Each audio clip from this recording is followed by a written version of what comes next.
What you getting? What'd you find? Look, we're gonna Another box of things. We're gonna do this box of things. All of your boxes of things. We have a new box of things, Ab. Look what we got you today. So we had promised that we were going to show some of this stuff. Now some of these items, Abigail has done at school before. And everything here we got at Dollar Tree. And it cost us $12, $11.88 or something like that. Yeah, so totally affordable table tasks. You don't have to get the table tasks off of Amazon, that kind of thing, you know, unless you want to. But I know a lot of you guys were interested in this. We'll kind of show you how these things work. Mom's getting her all set up, but these are independent work baskets. So these are things, the idea here is that your child could go over and grab one and work on them by themselves. So that's the goal with this, you know. Abigail's got kind of an assembly line going here. You don't need two on there. Where's that go? Where's that one go?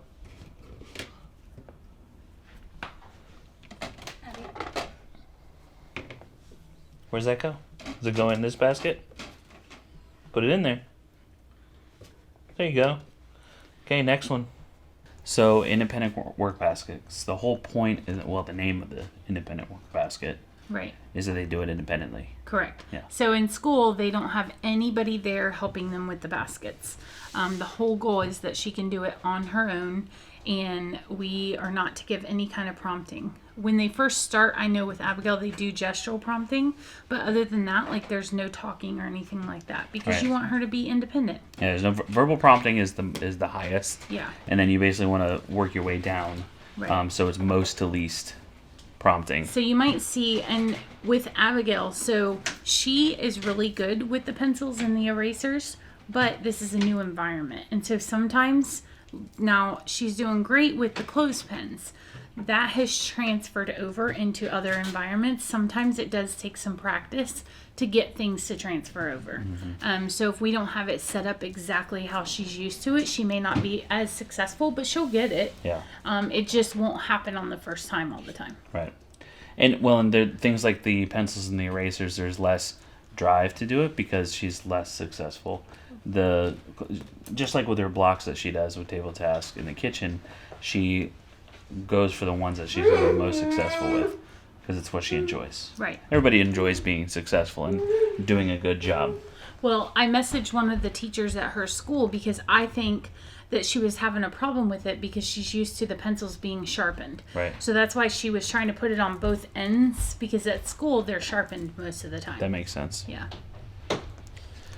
Okay, so the pencils, that, like Priscilla said, is very much like an assembly line. Like you start, eraser, pencil, put them together, put them in the finished basket. Right. The clothespins, there's a lot of occupational therapy there. Fine motor. Fine motor, yep. And then that's a job completion thing as well. She likes to take them back off again when she's put them on. That's her thing. Well, and she used to not. When we first started, they never had her finish her job. Like when she would finish, it would just be finished, and the teacher would pick it up later. But Abigail doesn't seem to be bothered by that, by taking it apart. So and it depends on the task. Right. Sometimes she doesn't want to take them apart. But this one she doesn't mind. But it's also helping that it's a pincer grasp. Mm-hmm. So it's definitely helping that and building those muscles. Right. And it's all about muscle memory, too, for her. The eggs, the Easter eggs, those are a new item. Yep. That Priscilla saw at the Dollar Tree. And she's like, we should try those out because she can put things in them. Those are definitely challenging. She has to get the alignment right. And a lot of it's just slowing down, taking her time. Yeah, she likes to do this stuff super fast. Yeah. She wants it. But she doesn't mind doing it over and over again. And I was thinking, like, well, it's a completion thing. She wants to be done, but then she's come back. She's, as we're doing this voiceover, she's doing the clothespins again. Like, she keeps doing it over and over again. And she has stopped requesting for her reinforcer, which is, so now she's just wanting to do it. Well, and I think it's that whole sense of accomplishment, Mm-hmm. Everybody likes that sense of, oh, look, I'm really good at this. Right. I'm going to do it over and over. Yeah. Now we've switched to eat. Oh, okay, back to that. And then the flashlights. So assembling those flashlights, that is definitely occupational therapy. Yep.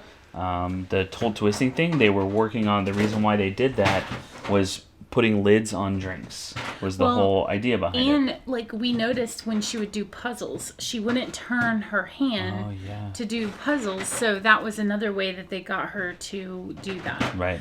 It's the same thing with riding the bicycle. So she would turn it, but then like come back and keep doing like this instead of doing a full rotation. Same thing with the bicycle with her feet. So we have to figure out how to get her to do that full rotation. Right. And those are obviously different muscles, but same brain. Right.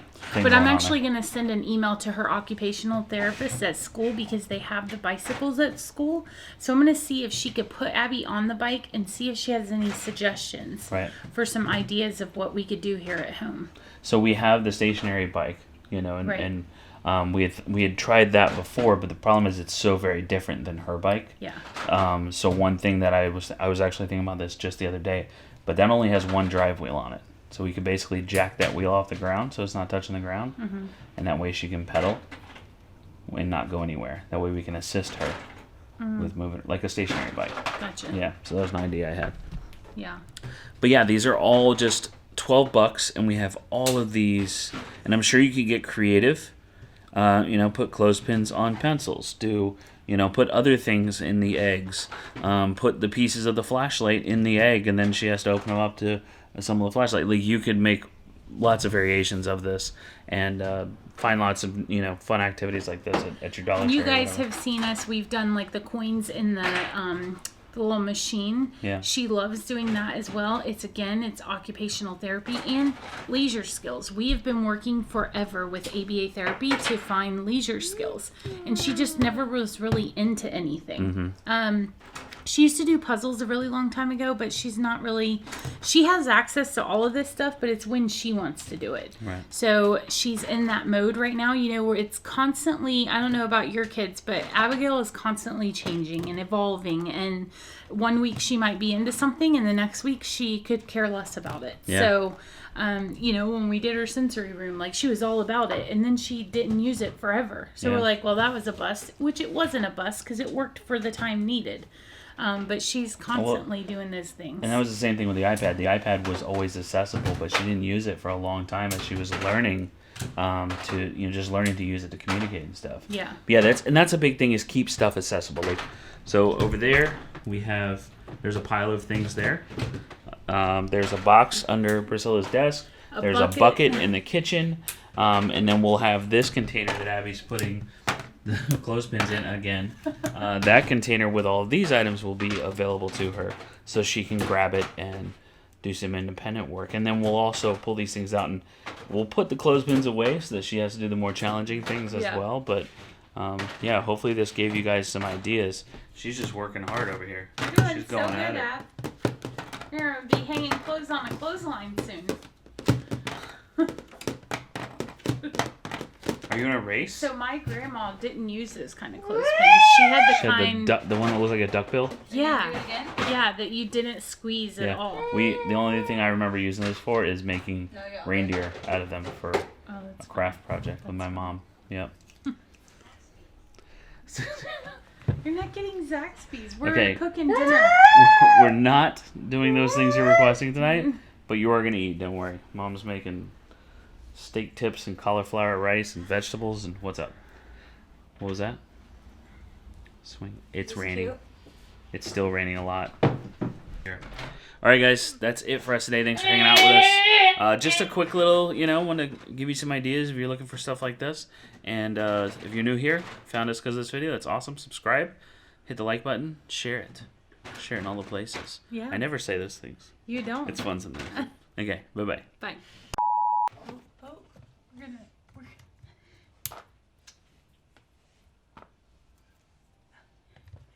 She doesn't see that spot over here and over there. Woo! Oh. She's not giving up.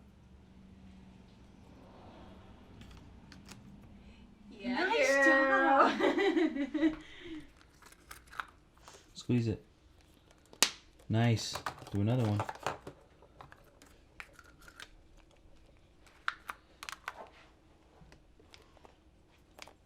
You can do it. Is it a little crooked? We got cheap eggs, I know. Sorry, they're Dollar Tree. Squeeze it. Hold on. Okay. There we go. Squeeze it. Come on. You can do it. There you go.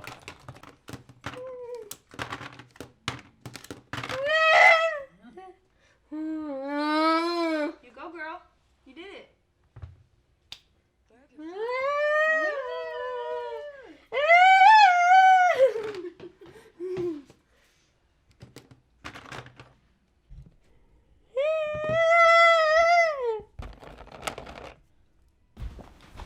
Stop. Don't bite her paw. What did you come to say? We're not going on a cart ride, sweet girl. Oh my goodness. It's raining, like actively raining right now.